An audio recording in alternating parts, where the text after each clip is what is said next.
யாவர்க்குமாம் இறைவர்க்கொரு பச்சிலை, யாவர்க்குமாம் பசுவுக்கொரு வாயுரை, யாவர்க்குமாம் உண்ணும் போதொரு கைப்பிடி, யாவர்க்குமாம் அவர்க்கின்னுரை தானேன்னு பாடியிருக்காங்க. சிவ நெறியில் எப்படி இறைவனை போய் அடையணுன்றதுக்கு. இப்போ நம்ம மாணிக்கவாசகரனுடைய திருவாசக பகுதியில் திரு அண்ட பகுதியில் இருக்கோம்.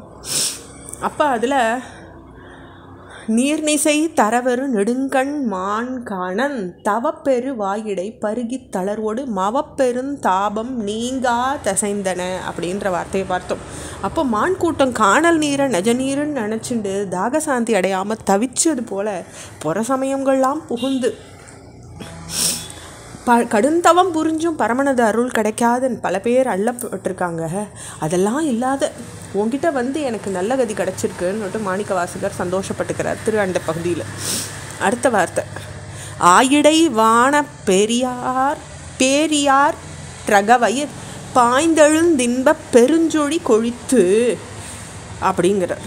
அப்போ பாய்ந்தெழுந்தின்ப பெருஞ்சொழி கொழித்து எப்படி ஆறுது? வானத்தை தொடர அந்த மலை நின்று பெரிய ஆறு பெருகெடுத்து வந்தது, ஆனந்தத்தை ஊற்ற பெரிய சுழிகள் அதிலிருந்து உருவாச்சு அப்படின்னு சந்தோஷப்பட்டுக்கிறார்.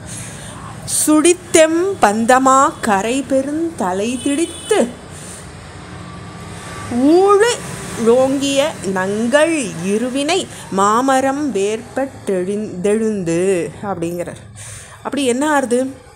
சுழிச்சு புரண்டோடி வர அப்பேரானது என்னை பிறவியிலேருந்து தலைக்கிற பற்றுதல் அப்படின்ற பெரிய கரையின் மேலே மோதி அதை அசைஞ்சு இடித்து விழுத்துடுத்து. இப்போ அந்த கரை இல்லை, அதுதானே என்னை தடுத்துன்னு இருந்தது, உன்னை போய் சேர முடியாத அந்த கரையை இப்போ இடித்து ஒடிச்சாச்சு.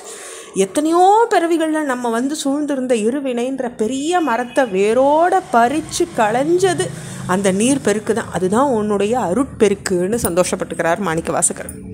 உருவ வருநீர் ஓட்டா வருவரை சந்தின் வான்சிறை கட்டி மட்டவள் வெறிமலர் குளவாய் கோழி நிறையகின் அப்படிங்கிற. அப்போ திருவருளான நீரான அந்த ஊடுருவி பாஞ்சு ஓடும்படி செஞ்சு அருமையான மலை இடுக்கில் பெரிய அணைக்கட்டி பறந்த நீர் தேக்கத்தை குளமாக அமைச்சு அங்கே தேன் சொற்ற நறுமணத்தோடு கூடிய மலர்களால் உண்டாகும்படி செஞ்சு இறைவாணி அருளிருக்கியே, நான் இதை என்னன்னு மெச்சுப்பேன் அப்படிங்கிற.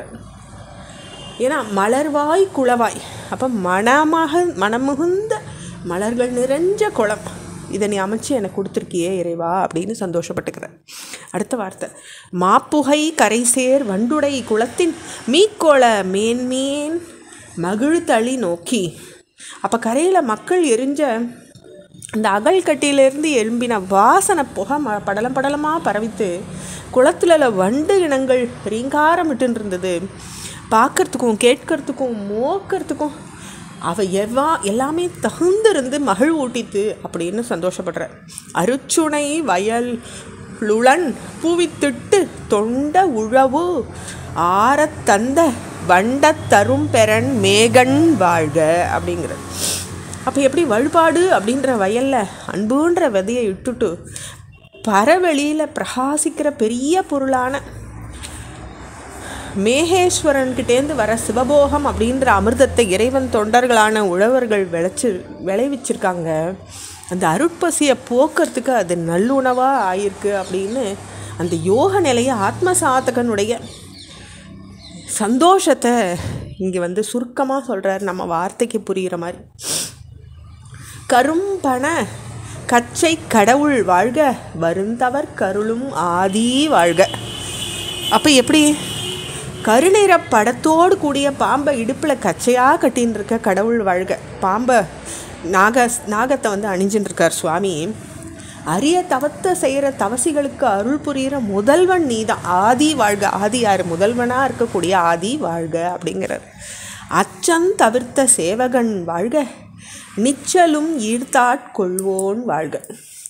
அப்போ மரண பயத்தை போக்குற வீரன் நீதான், எப்பயுமே அடியவார தன்பால கவர்ந்து ஆட்கொள்கிற ஈசனே நீ வாழ்கன்னு சந்தோஷப்படுற. சூழிருந் துன்பம் துடைப்போன் வாழ்க வெய்தினர் காரமும் தளிப்போன் வாழ்க. அப்போ வளைச்சு பிடிச்சிருக்கிற பெரிய வினையின் வேதனையை அகற்றுவவன் நீதானப்பா. தன்னை வந்து அடைஞ்ச வாழ அரிய அருள் அமிர்தத்தை வழங்குறவனும் நீதானே, நீ வாழ்கன்ற தொடர்ச்சி அடுத்த பகுதியில் பார்க்கலாம். ஓம் நம சிவாய்.